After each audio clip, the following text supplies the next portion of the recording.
2027, subject to divine intervention. नमस्कार, मैं हूं जगत सिंह अवाना और आप देख रहे हैं सरीना टाइम्स। दोस्तों, आज हम बात करेंगे देश के पूर्व उपराष्ट्रपति जगदीप धनखड़ की। जगदीप धनखड़ ने 21 जुलाई को इस्तीफा दिया अपने पद से और स्वास्थ्य कारण बताया कि मेरा स्वास्थ्य खराब है, इसलिए मैं आगे काम नहीं कर पाऊंगा। परंतु उसके बाद उनके इस्तीफे पर कई तरह के कयास लगाए जाने लगे। जो व्यक्ति आरएसएस और बीजेपी का इतना वफादार था, वो बातें जो कहते हैं वो सरकार खुद नहीं कह पा रही है, इसीलिए वो बोल रहे हैं। लेकिन उनको इतना उत्तेजित और इमोशनल होने की कोई खास जरूरत नहीं थी। टाइम्स ऑफ इंडिया ने एक बहुत ही सटीक एडिटोरियल में अच्छे से यह बात समझाई। The vice president's post, aside from job as presiding officer of the upper house, is a ceremonial one. Therefore, the vice president has no locus standi when it comes to the matters of policy, politics, and judicial verdicts. Basically उनका कोई हक नहीं बनता है इन सब बड़े बड़े मामलों पर ऐसी टिप्पणी करना। दैट मीन्स, अखबार कहता है, all news consumers, the readers of this newspaper, for example, must realise no matter what any vice president says on any current affairs issue, his post means his comments must be discounted entirely. गजब बेइज्जती है। संसद के well में घुस जाते हैं। एक आहत धनखड़ जी बोलते हैं, हाय हाय हाय, ये तो संसद पर धब्बा लग गया, कभी लीडर ऑफ ऑपोजिशन ने इस तरीके से वेल पर प्रवेश नहीं किया। खड़गे साहब बोलते हैं कि भैया चेयर उनकी तरफ देखती नहीं है, सिर्फ सरकार की तरफ मुंह फेर के रखती है, तो उनका ध्यान आकर्षित करने के लिए वो वेल में घुसना पड़ा। पिछले साल जुलाई में धनखड़ और कपिल सिब्बल के बीच में झड़प हो जाती है, जब सिब्बल कहते हैं, उनको याद दिलाते हैं चेयर को, कि किसी भी डेमोक्रेटिक देश में, किसी भी संसद में एक प्रिसाइडिंग ऑफिसर मेंबर्स को इतनी बार टोकता नहीं है। लेकिन फिर भी धनखड़ ने यह कॉन्फ्रंटेशनल एटीट्यूड, ये रवैया जारी रखा। कभी आरएसएस के बचाव में आ जाते। RSS bears unimpeachable credentials, is an organization that has full constitutional rights to participate in the development journey of this nation. कभी हिंट मारते कि Rahul Gandhi is the enemy of the nation. Nothing can be more condemnable, despicable, and intolerable that you become part of enemies of the nation. इस तरीके की बेफालतू बयानबाजी के चलते पिछले दिसंबर धनखड़ पहले राज्यसभा के चेयर बनते हैं जिनके खिलाफ विपक्ष ने नो कॉन्फिडेंस मोशन जारी किया। 60 इंडिया ब्लॉक एमपीज ने एक रेजोल्यूशन टू रिमूव धनखड़ का एक मूव किया। हालांकि इसे टेक्निकल ग्राउंड्स पर खारिज कर दिया गया था, लेकिन कहीं ना कहीं धनखड़ की उल्टी गिनती वहीं शुरू हो गई थी। लेकिन फिर भी वो रुके नहीं थे, सरकार की हां में हां वो मिलाते रहे। पिछले महीने की बात अगर बताऊं मैं आपको, धनखड़ बोलते हैं कि भैया कॉन्स्टिट्यूशन के प्रियम्बल में सोशलिस्ट और सेक्युलर शब्द जो जोड़ना था वो sacrilege to the spirit of Sanatan था। उनका कहना है कि these words have been added as nasur. These words will create upheaval. Addition of these words to the preamble during emergency signal the betrayal of the mindset of the framers of the constitution. उसके इस्तीफे पर सवाल तो उठ नहीं थे, ये लाजमी भी था। सवाल इस्तीफे का भी है, सवाल उनके किस तरह नाटकीय ढंग से बाहर आने का भी है, सवाल उनकी वफादारी का भी है और सवाल उनके द्वारा उठाए गए मुद्दों का भी है। बड़बोले थे, आपने अभी वीडियो सुना, बड़बोले थे, हर विषय पर ये कुछ ना कुछ बोलते थे। सुप्रीम कोर्ट को कभी कटघरे में खड़ा कर देते थे, तो कभी वहीं के जज, सुप्रीम कोर्ट के या हाई कोर्ट के जजों को ही कटघरे में खड़ा कर देते थे। जस्टिस वर्मा के खिलाफ ये इन्होंने बोलना शुरू किया कि उनके खिलाफ अभियोग प्रस्ताव लाया जाए, जिस और विपक्ष उनके खिलाफ लाया उसे इन्होंने एक्सेप्ट कर लिया। एक कारण यह भी बताया जाता है कि उनके इस्तीफे का कारण यह था, परंतु कारण और भी कई हैं। कारण केवल एक जस्टिस वर्मा नहीं है। एक्चुअली अगर जस्टिस वर्मा का आता तो उसके बाद आपने सुना होगा वो जो यादव जस्टिस थे इलाहाबाद हाईकोर्ट के, उनका भी, उनके खिलाफ भी महाभियोग प्रस्ताव आता, उसे भी फिर ये मंजूर कर लेते। इससे कहीं ना कहीं अमित शाह एंड कंपनी और मोदी एंड कंपनी डर गई। तो हो सकता है ये भी इस्तीफे का कारण हो, या हो सकता है आरएसएस उनसे नाराज हो गया हो, परंतु वो तो आरएसएस की बड़ी चमचागिरी करते हैं। आपने अभी सुना वीडियो में वो किस तरह से बोल रहे थे। मैं क्यों इस्तीफा हुआ इस पर तो मैं कोई टिप्पणी नहीं कर सकता, परंतु उनका जो वो बाहर आने का जो नाटकीय अंदाज है उसके बारे में मैं आज आपको बताता हूं। दरअसल अभी पिछले दिनों उन्होंने एक एप्लीकेशन अपनी दी राजस्थान सचिवालय में कि मेरी पेंशन शुरू कर दी जाए। एक्चुअली पेंशन उनकी बंद थी, उनकी पेंशन रुकी हुई थी जब ये राष्ट्रपति उपराष्ट्रपति बने। उससे पहले वो राज्यपाल बने थे, तब से 2019 से इनकी पेंशन रुकी हुई थी, तो इन्होंने वो पेंशन का लगा दिया। पेंशन में आप जानते हैं कितने पैसे मिलेंगे इनको। पूर्व विधायक के नाते इन्हें 42,000 रुपए मिलेंगे। उसके अलावा पूर्व सांसद रहे, ये सांसद भी रहे हैं 2093 से 2098 तक, इन्हें 45,000 रुपए मिलेंगे। और पूर्व राष्ट्रपति भी है, उपराष्ट्रपति भी है, तो उसके उन्हें 2 लाख रुपए मिलेंगे। टोटल 2,87,000 बनते हैं पूर्व विधायक, पूर्व उपराष्ट्रपति और पूर्व सांसद के। इतना पैसा इनको मिलना है। उसके अलावा इन्हें लुटियन जोन में बंगला भी मिल जाते हैं कि जो पूर्व राष्ट्रपति होते हैं उनको वह बंगला मिलता है, सारी सुख सुविधाएं मिलती है, गाड़ी सुरक्षा सब कुछ मिलता है। परंतु फिर भी वो ओम प्रकाश चौटाला के बेटे अभय चौटाला के घर क्यों जा रहे हैं रहने के लिए। अभय चौटाला का घर है उसमें फार्म हाउस है उनका मेहरौली में, उसमें रहने के लिए जा रहे हैं। क्यों जा रहे हैं? क्या ये फिर से इनेलो में जा रहे हैं? आपको यह भी बता दूं मैं कि इनके राजनीतिक गुरु चौधरी देवीलाल थे। चौधरी देवीलाल ही इन्हें लाए थे और चौधरी देवीलाल ने इन्हें झुंझुनू से चुनाव भी लड़ाया था, जहां से ये विधायक बने और मंत्री बने। उसके अलावा अब जो नया डेवलपमेंट है वो ये है कि ये अब यहां से उनके फार्म हाउस पर, अभय चौटाला के फार्म हाउस पर शिफ्ट कर रहे हैं। क्यों कर रहे हैं? वो लुटियन जोन में क्यों नहीं रह रहे, इस पर बड़ा सवाल उठा हुआ है। कहीं ना कहीं जो लोग हैं तभी जवान में बोल रहे हैं कि जी ये यहां अभी डरे हुए हैं, तो क्या अभय चौटाला उन्हें बचा लेंगे? सोचने वाली बात तो ये भी है।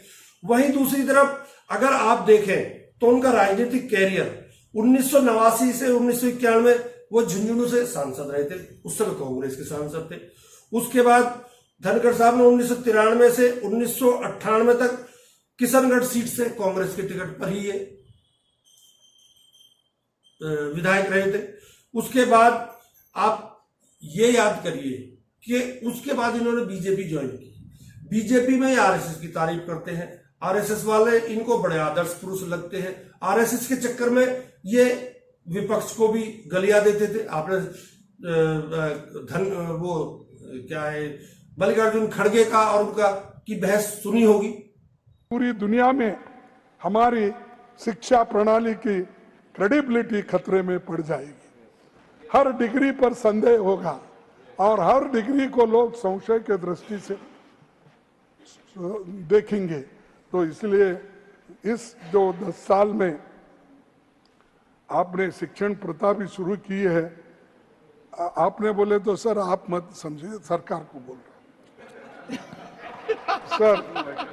हमारी शिक्षा प्रणाली पर 10 सालों में बीजेपी आरएसएस के लोगों ने कब्जा कर लिया है। यूनिवर्सिटीज के vice chancellors, professors, NCERT, CBSE सब में आरएसएस का कब्जा है और अच्छे विचार वालों को वहां पर कोई जगह नहीं है। खुद मंत्री जी खुद मंत्री जी उस विचारधारा से आते हैं, इसलिए मैं कहूंगा पीएम को इसकी जिम्मेदारी लेनी चाहिए। एक बार खड़गे जी, इसको मैं एक्सपेंस भी कर रहा हूँ और क्यों कर रहा हूँ आपको बता रहा हूँ। हाँ, मैं एक्सपेंस कर रहा हूँ इस पार्ट को और क्यों कर रहा हूँ, एक्सपेंस करते? क्यों कर रहा हूँ बता रहा हूँ। क्यों? देखो साहब, नहीं मैं बता रहा हूँ। मैं आप अपॉइंटमेंट का लिस्ट ला गई। नहीं आप सेक्रेटरिएट में कितने भरे हैं, सुनिए। वीसी के कितने लोग हैं, सुनिए, किन जाति के लोग हैं, और प्रोफेसर किन जाति के हैं, सेंट्रल यूनिवर्सिटी में कितने हैं, आप लाओ लिस्ट। एक बार स्थान ग्रहण कीजिए। कोई गरीब है उसमें, स्थान कोई ग्रहण दलित कीजिए। है उसमें, स्थान ग्रहण कोई कीजिए। पिछड़ा है उसमें, आप देखिए, स्थान ग्रहण कीजिए। ये बात मैं कर रहा हूँ। आवेश में मेरे क्या आप यही कर रहे हैं? आप कब्जे जैसे शब्द का उपयोग कर रहे हैं, कैसे अलाउ कर सकता हूं? आप कह रहे हैं एक संस्था ने कब्जा कर लिया, बिल्कुल गलत है। मान लो कोई व्यक्ति आरएसएस का सदस्य है, तो क्या ये अपने आप में अपराध है? किस बात का क्रिमिनल है? एक संस्था है, राष्ट्र का कार्य कर रही है, राष्ट्र हित में कार्य कर रही है, देश और दुनिया में प्रमाणित लोग हैं, देश के लिए योगदान दे रहे हैं, दुनिया के अंदर सबसे ज्यादा आज के दिन उनमें योग्यता देख सकते हैं आप। This will not go on record. Please continue. जब ये गायब हुए तो इनके ऊपर सवाल उठने शुरू हो गए, सरकार के ऊपर सवाल उठे, तो सब सवालों से बचने के लिए और सवालों के जवाब देने के लिए इसमें अमित शाह बीच में आ गए। अमित शाह कहते हैं कि धनखड़ जी संवैधानिक पद पर थे और उन्होंने व्यक्तिगत स्वास्थ्य का हवाला देकर इस्तीफा दिया। इस बात को ज्यादा नहीं खींचना चाहिए, बिल्कुल जायज है ये बात। वहीं राहुल गांधी ने इनकी गुमशुदगी पर सवाल उठाया। not respecting me, how can I respect you? You are insulting me. The House standing. And then there's a story about why he's in hiding. Why the Vice President of India, is in a situation where he cannot say a word. One word. And has to hide. Everybody knows it. एक Indian express ने खबर छापी, जब ये गायब थे तो Indian express के अनुसार ये जगदीप धनखड़ आराम से रह रहे हैं, ओटीटी पर फिल्म देख रहे हैं, नेटफ्लिक्स पर फिल्म देख रहे हैं, टेनिस खेलते हैं, बैडमिंटन खेलते हैं, बड़ा पार्क है, बड़ा घर है, वहां पूरी तरह एंजॉय कर रहे हैं। इसका मतलब ये खबर से साबित होता है कि इनकी तबीयत तो खराब नहीं थी। दूसरी तरफ जब ये ज्यादा बोलते हैं और संवैधानिक पदों पर सवाल उठाते हैं तो इंडियन एक्सप्रेस इनके खिलाफ एक इनकी जो चिट्ठा है उसे खोल देता है। जब आम आदमी पेंशन के लिए दर दर भटकता है, गरीब आदमी पेंशन के लिए दर दर भटकता है, तो इनकी पेंशन के मारे 2,87,000 रुपए की इनकी पेंशन है, उसका अब 1-2 दिन में वो शुरू होने वाली है। आम आदमी के लिए वो सुविधाएं नहीं है। जब राजस्थान में बीजेपी की सरकार है, बीजेपी में ही ये रहे हैं, अभी तक इन्होंने बीजेपी छोड़ी भी नहीं है। 25 सितंबर को चौधरी देवीलाल का जन्मदिन है। उस दिन हरियाणा में एक बहुत बड़ी रैली होने जा रही है। उस रैली में उम्मीद की जा रही है जगदीप धनखड़ भी जाएंगे, क्योंकि उस रैली में समाजवादी पार्टी, जनता दल के कई और नेता इस तरह के लोग जाते हैं। उस रैली में चौधरी देवीलाल को माल्यार्पण करने के लिए। अब जगदीप धनखड़ जाएंगे या नहीं जाएंगे, सवाल यहां पर खड़ा हो गया। दूसरी तरफ यह सवाल भी है कि जगदीप धनखड़ अगर डरे हुए हैं, जो कांग्रेस के ये नेताजी कह रहे हैं कि इन्होंने जाटों का अपमान किया है, लोग टॉर्च लेके ढूंढ रहे हैं, मोमबत्ती लेके ढूंढ रहे हैं। मैंने ऐसा कायर नेता आज तक नहीं देखा हिंदुस्तान में। सतपाल मलिक जी का 10% कलेजा नहीं है जगदीप धनखड़ जी ने। पूरे हिंदुस्तान के जाट बेचारे देख रहे हैं कि यार वो कह रहे हो हो गयो कहीं। वो काका जी एक लेटर लिख रहे हैं और लिख के कह रहे हैं कि मेरे को विधायकी की सुविधाएं दो। हमेशा सुर्खियों में रहने वाले जगदीप धनखड़ कैसे 1.5-2 महीने गायब रहे, ये एक रहस्य है। इस रहस्य से पर्दा क्या सतपाल मलिक की तरह खोल पाएंगे? जो कांग्रेस नेता बोल रहा है इसके अनुसार तो नहीं खोल पाएंगे, ये डरपोक बता रहा है इन्हें तो। लेकिन मैं नहीं कह रहा हूं ये बात, वो कह रहा था। अगर ये बोलते हैं कि इन्होंने इस्तीफा क्यों दिया, अगर ये कहते हैं कि मेरे साथ दबाव हुआ, मुझे दबाया गया, तो उस कंडीशन में एक बार फिर से क्या सतपाल मलिक की याद इस देश को आएगी? क्या रविशंकर प्रसाद की याद आएगी, जिनका बीजेपी ने बुरा हाल कर रखा है?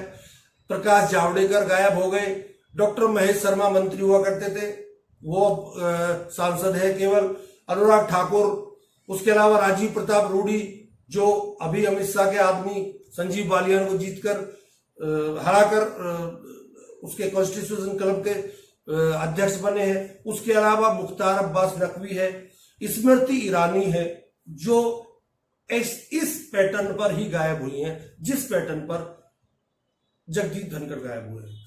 सोचने वाली बात यह है कि अगर इस तरह से बीजेपी में बीजेपी का ही फेवर लेने वाले नेता, आपने सुना होगा रविशंकर प्रसाद तो अभी भी अड़ जाते हैं, और अभी अनुराग ठाकुर ने देखा 6 लोकसभा सीटों का हवाला देकर कैसे फर्जी वोटों का आपके सामने वो रखा था।